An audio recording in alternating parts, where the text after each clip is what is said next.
I'm a redhead, as you can tell. I'm a dark auburn red. I used to be a bright orange redhead when I was a kid. But now that I'm older, my pigmentation in my hair got a little darker than it normally was. And since my hair is a little darker auburn, I have more of a Judy Garland hair shade than I did when I was younger.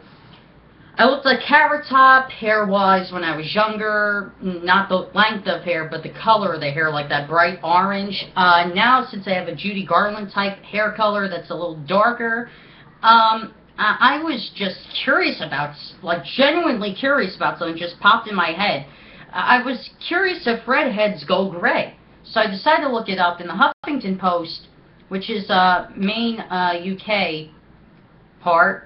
I mean, there's Huffington Post America, Huffington Post UK. Now just sign and go with zero down, zero due at signing, and zero first month's payment. Hassle. Anyway, sorry about that. But so anyway, there was this article that popped up, and it says 10 unbelievable facts you didn't know about redheads. Since I am a redhead, I decided to. I'm going to read the list and tell you if it relates to me or if it doesn't. Number 1. Natural redhead is harder to dye than other shades. Headstrong as it is ginger, hair holds its pigment much firmer than any hair color. If redheads desire to dye their hair to any color, why would you? It would only have a noticeable difference after bleaching the hair beforehand. Otherwise, the color won't take it. Bleaching it, of course, is a bit of bad news for your hair, especially red hair, which means much more fragile, more than other shades anyway. Well, I would say yes. I can relate to that because when I was a kid, I was Elvis for Halloween, and I did have that fake Halloween hairspray shit, and I sprayed my hair black. It took a couple of days to get out, but it got out. However, my eyebrows, if you could see them, see how they're like getting back to their color? For a long time, this was that Halloween black hair dye. My eyebrows really started to get their color back, I would have to say about 2014. Yeah, red hair is a little bit hard to dye, and also when I was the Joker for Halloween back in 2011,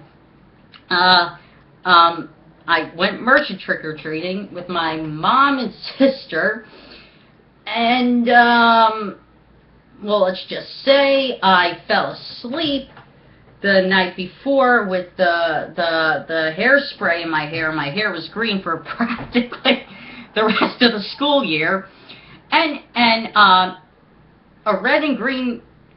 I had red and green hair. I mean, yeah. So I will say it is a harder hair to dye than others, but at least I had green hair.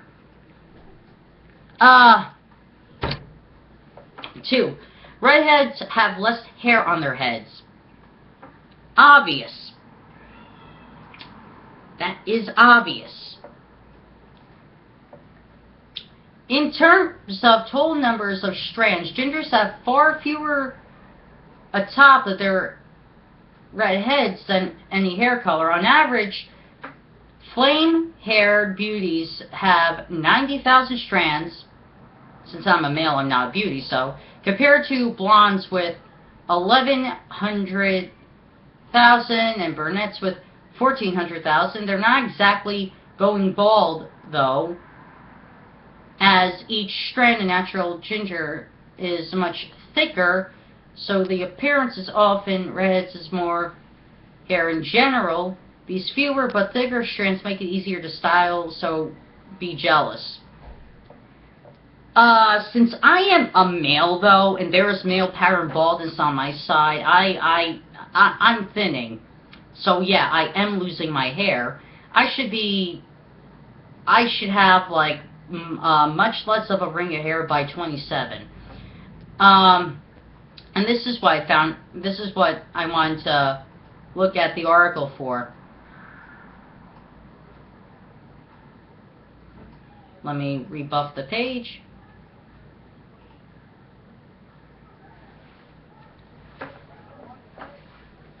Because I was just out of sheer curiosity about this. And this is quite surprising. Redheads don't go gray.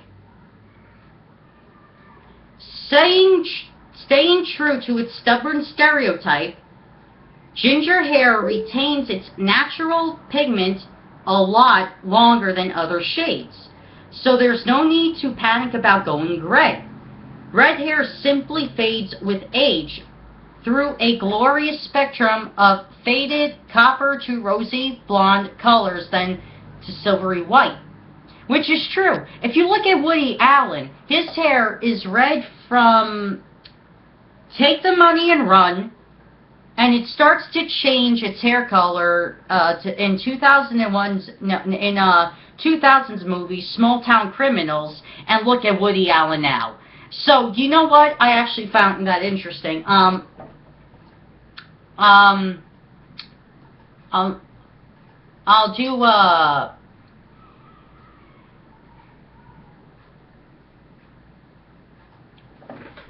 do the rest of the list. What the hell? Red hair and blue eyes are the rarest combination in the world. Of course, I have brown eyes, but I could quite agree that that is an interesting combination. The majority of natural redheads have brown eyes, true, with others likely to have hazel or green shades. But like red hair, blue eye color is a recessive trait, meaning that both parents must carry the gene for a child to be blessed with it. This makes those with red hair and blue eyes the rarest minority in the world, with only 1% having both. So, each one is as rare as a four-leaf clover. If you are a redhead with blue eyes, congratulations. Number 5.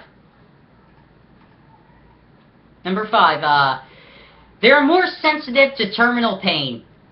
This I can attest to. Countless studies have looked into the genetics behind redheads, claiming that they have more or less sensitive to pain. Research shows that redheads are more sensitive to hot and cold pain, with their bodies able to change temperature much quicker. Although in surgery, gingers might require approximately 20% more anesthesia than other hair colors. The exact reason for this is unknown, but it is thought to be linked to the mutated MC1R gene, which could be the culprit of its effectiveness. Yes, I do agree, redheads, like me and many others, are more sensitive to terminal pain, and I'll explain why. Back in 2013, I had my surgery. Surgery right here. I have Crohn's disease, so I was diagnosed with it in December of 2012. Now, my gastroenterologist, however you say it, my gastro doctor, he was keeping monitor of my Crohn's disease, but the problem is I was in and out in hospitals each time, and each time, like, that I went to the hospital, the pain was worse and worse and worse. And so he finally consulted a really, really well-respected gastro doctor, surgeon, who did surgery on me. And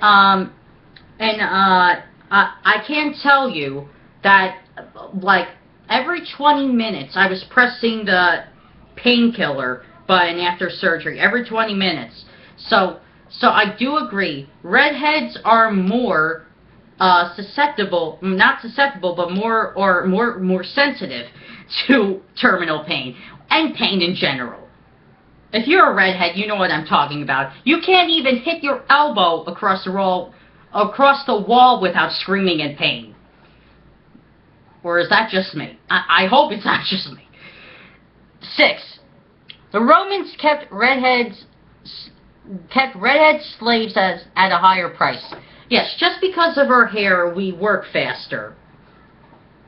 I could see that because we get pissed off easy. So, yeah, the more we get pissed off, the more... Yep, true. Touché. Smart move. 7.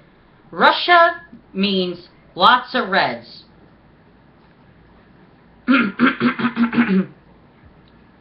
Can I just say, that does not have to do with being a redhead. Lots of reds. Lots of reds refers to a communistic political system, not the color of people's hair, for Christ's sake. Not the color of people's hair. This is the only thing on the list that's bullshit. Number 8. 40% of Brits are secret gingers. True? That is very well true. If you look at people who are blonde, more specifically, in Britain, they have red in their genetic traits. That is true. Anyone who has blonde hair has about... I could be getting this wrong. I think it's like 15% of red hair in their genetic traits. I could be wrong. That fact could have changed. It could have increased or decreased. I don't know. But as far as I know, it's like still 15%.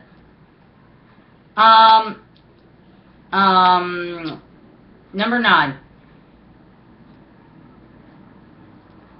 Adolf Hitler reportedly banned ginger marriages. I'll take that as it is because Hitler had a stick in his ass about everything. And finally, number 10. Gingers generate their own vitamin D. That I can attest to. Every doctor's visit that I've ever had since I was a kid, I remember none of my doctors, my regular physician doctors, ever, they didn't need to put me on vitamin D. Which is true, because ginger, anyone who has red hair, auburn, ginger, whatever. Anyone that has our hair color, or us in general, yeah, we don't need nature-made vitamin D. We produce our own vitamin D. That is very much true. Anyway, I gotta get going. See you guys.